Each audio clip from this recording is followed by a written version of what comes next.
What is up, guys? This is Adam Gillespie with Rancid coming at you with Rancid. Yeah, this is Adam Gillespie with Rancid and Sweaty Caps coming at you with yet another video.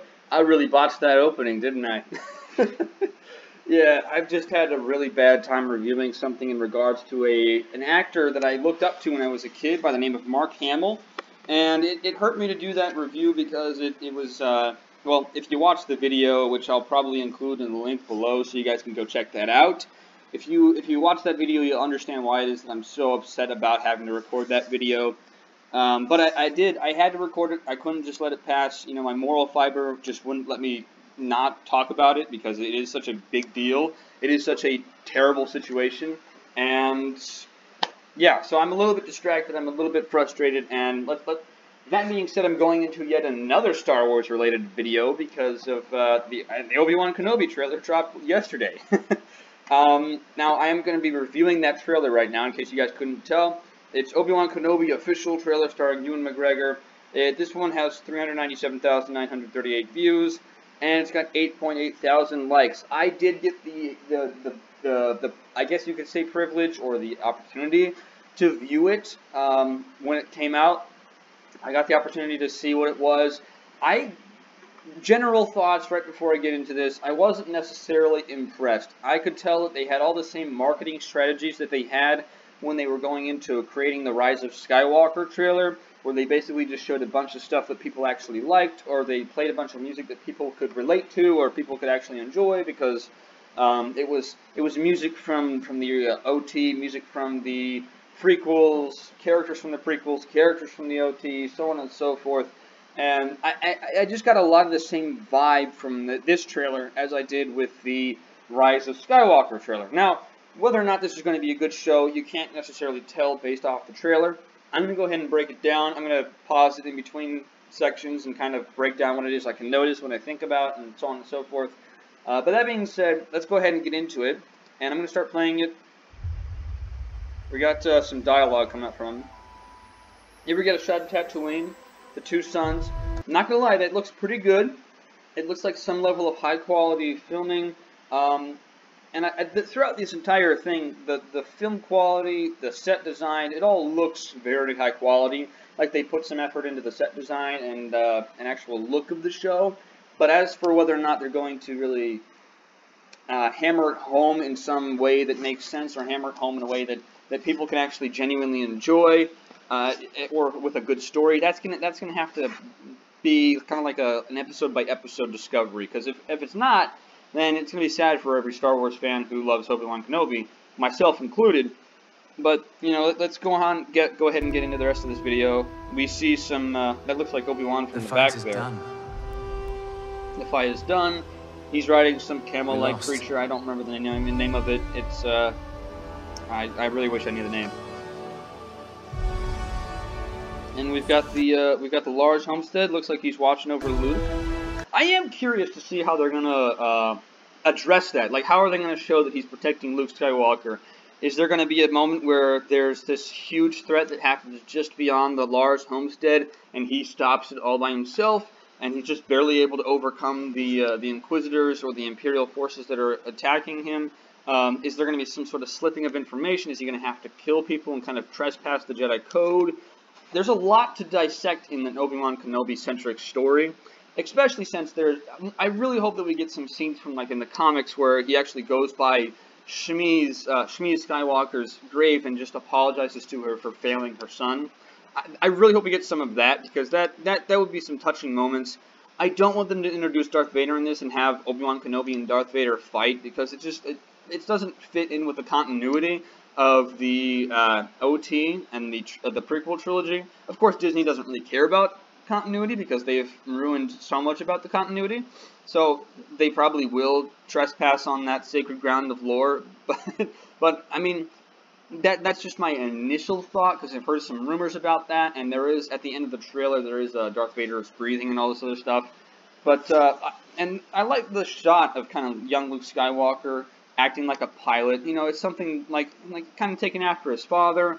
The sad part is that we know where this is all going. It's going towards the sequel trilogy, and that's upsetting beyond belief, because no one really likes the sequel trilogy, except for maybe some normies, and even then, One of my closest friends who's not a Star Wars fan watched the sequel trilogy, and even she could tell that they were not as good a story as the original trilogy and the prequel trilogy, and she doesn't even like Star Wars.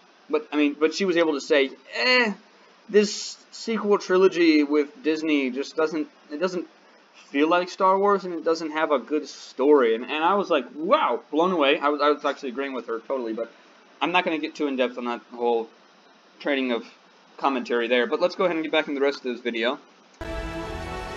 Stay hidden. I will say this, Ewan McGregor has aged to a point where I think it makes sense for him to be in this desert, and he has this cracked skin kind of look. He looks a little bit older and more weathered. I think that makes sense over the course of, maybe Luke is 10 years old there or something like that. I could imagine that 10 years in the desert would take a toll on your skin in that way. Now, whether that means that he's going to basically get his hair bleached and turn white in the next 10 years, that's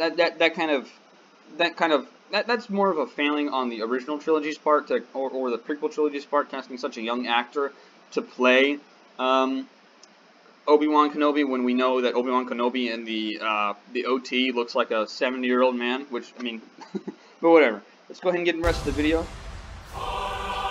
And like I said, they've got the Duel of the Fates music, kind of harkening back to, oh yeah, we love this prequel trilogy too. To hunting Jedi. So we're hearing the voice of an Inquisitor here. That's the Grand Inquisitor. He does actually look pretty okay. I think he's a bit too bulky if we're comparing it to the Rebels depiction of the Grand Inquisitor, but I don't think it's necessarily a bad look for the character. I think that having him kind of be this more menacing, intimidating physical force kind of works for a character that's going to be an antagonist in this story. Now, I do hope that they don't try to make it so that the antagonists are somehow super, like, compassionate, or you can tell where they're coming from. I wish that we just go back to an antagonist that is antagonistic because it's part of their job, or because they're told to by Darth Vader, or something like that. But basically just go back to what it was in the old days, and let's not kind of muddy the waters between good and evil in this story, okay? That's what I'm hoping for. And again, we got some more. I think that's Duel of the Fates. Jedi cannot help what they are. Their compassion. Now, that's an interesting shot right there. I mean, not her. I'm talking about, if you go back like a couple of seconds, there are feet dangling from some unknown place. Now, we don't know if that's, maybe they were strangled, or maybe they were being held up by the Force. I tend to think that if you're being held up by the Force, you would be kind of struggling, you'd be kicking your feet everywhere. But, I mean, I guess they could suspend your feet. If they were just dead and hanging from like a rope or a wire or something like that, their feet would be a little bit less rigid like this. Who knows? Maybe it's Luke Skywalker, and he finds out that he can basically float because he has the Force on accident, which would be another huge major continuity error within the Star Wars franchise. I don't know. This is just kind of an interesting shot. It tells a story. It's like these people here in the background are like, huh, what's going on? And it's kind of interesting to see that. I don't see very many aliens in the background, though. I would like to see some more aliens in this.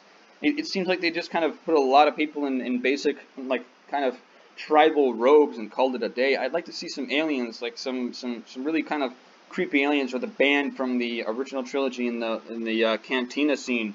I'd love to see that. You know, that'd be pretty interesting. Or maybe some droids. But it looks like just a lot of people in this nomadic tribal outfit or something like that, and it's kind of uninteresting to me. Oh, hey, we got Owen Lars. Yeah, he's actually a pretty good actor nowadays. We got some Owen Lars in there. And like I said, the set design, the look of this cityscape, pretty interesting. I don't know where this is. I don't know where this is, because it's not going to be, it's not going to be Coruscant, and it's definitely not on Tatooine. So I think they came out with an actual name for this place, but I don't know, I don't remember what that name is. But they got a lot of neon signs. The set design kind of looks cool. It looks like she's kind of surveying the land, overviewing it, and trying to see where she can go for her next hunt. Pretty cool look. The Jedi code is like an itch. We got some dialogue from the Grand Inquisitor. Help it. Where is he? I am curious to see how they're going to develop the lightsaber combat in this show. Are they going to have good lightsaber combat, or are they going to have sequel trilogy lightsaber combat? I'm a little bit, like, just kind of disappointed in the whole spinning lightsaber thing, like with the Inquisitors. I think that's really stupid. I never liked that, or the fact that they could use their lightsabers to basically fly. I thought that was entirely unnecessary. That part of the antagonistic force of these characters was they could be grounded, they could exist in the real world with telekinesis, yet they have such good prowess and such good martial arts skill with the blade that they're able to overcome entire squadrons of trooper blaster fire. Part of the magic of Star Wars is that you have these people with like these special abilities, and they have a blade that they use so well that they're able to overcome armies with it. And to see someone have something like a twirling lightsaber helicopter blade just seems a little bit ridiculous. But let's go ahead and move on. Between Darkness. Again, look at that set design. That was a great looking shot. Now, again, a lot of this is great looking effects, great looking shots. You got stormtroopers with clean armor walking through this cityscape. It looks really great. You got tons of signs. You got droids in the background. You got all kinds of different people. Look, it's very dark and kind of smoggy. But I love the set design. Now, I'm not going to say that the set design is going to be an indicative indicator of like, hey, this is going to be a good show. But I am going to say that they actually put some effort into the look of this. So hopefully they'll put as much effort into the actual story and continuity following as they did with the look. Let's go ahead and move on. We got a shot of the ship flying through the air. Looks like someone was running away from the prison and they got caught. I wonder who it is that's shooting right there. I can't ever see their face. I don't think that's Owen Lars. Maybe it's someone who's actually I will say this. I find it interesting that we never got to see Obi-Wan with his lightsaber out. You know, one of the biggest teases that you could give was Obi-Wan fighting an Inquisitor. I think that that would be a really good shot, a really good kind of teaser. It would really draw people in. And again, they kind of use they use like 3 tunes in this. It's one is Duel of the Fates, one is Battle of the Heroes, and I don't remember the other name of the other one. But there is a 3rd tune in this film, in this trailer.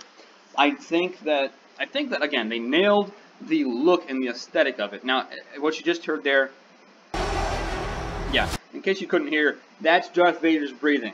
Now, it's such an iconic sound that anyone who knows anything about Star Wars knows that the second someone goes, it's Darth Vader's breathing, right?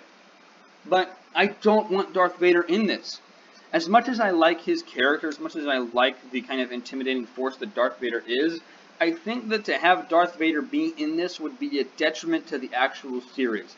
I think that maybe if you wanted to have some flashbacks with Hayden Christensen and Obi-Wan kind of acting very brotherly, and then to show that Obi-Wan Kenobi's memory is like it's torturing him because he's so sad at the fact that he lost his brother, I think that that would work. I don't think that it's necessary to have Obi-Wan Kenobi and Darth Vader fight. Now, if you brought Darth Vader in for a couple of scenes where you could have him kind of direct the Inquisitors around to search for different characters like Obi-Wan Kenobi or other Jedi, or ask for how the search for the Jedi Force that they found on some place is going or something like that, and he doesn't actually know that it's Obi-Wan Kenobi, I think that could work, but I don't necessarily think it's going to work if they try to make it seem like they have a fight in the middle of the prequel trilogy and OT trilogy 20-year span, where it's just kind of Luke Skywalker growing up on Tatooine. I don't think that would work. I think that that would contradict a lot of continuity, and I think it would cause a lot more problems than they need for the story. Whereas if you take it for granted in the OT, where Darth Vader goes, I feel a presence I have not felt since, and then he kind of trails off. If you look back to the end of Obi-Wan and Anakin's brotherhood, back on Mustafar when Obi-Wan left Anakin for dead because he didn't have the strength to just kill him outright, that makes a whole lot of sense. Oh man, just saying that makes me sad when I think about this story, because the story was so good and so compelling, and to see what Disney's kind of done with Star Wars recently is really upsetting. I hope that Obi-Wan Kenobi is good, but I am not holding out for it to be. Let me know your thoughts down below, guys. Okay. I want to discuss this. I want to discuss this in detail. I really do want to discuss this and kind of go over it and actually talk to you guys about this. So let me know your thoughts in the comment section below. Make sure to like this video, subscribe, as I've already said, comment. You guys are awesome. I looked at one of my videos and I found that I'm like over 2,000 views in on one of my videos of reviewing the Star Wars Hotel that just came out, the Hyperion or whatever it is, the Halcyon Cruiser. And it's so cool to see our fellowship growing. We've gotten new subscribers. More people are becoming part of the Rancid Nation. I hope that we can continue to grow like this. You guys are awesome. It means a lot to me. It means so much to me to see you guys coming over to these videos, actually liking them, viewing them, thinking that they're cool. If you guys would just keep sharing these videos to people you know, liking these videos, tuning in every single time I got one. If you click that bell notification, that'll alert you to when I actually upload. I am going to try to upload daily, 2 or 3 videos a day, maybe more, maybe less, but that's going to have to be on a case-by-case basis.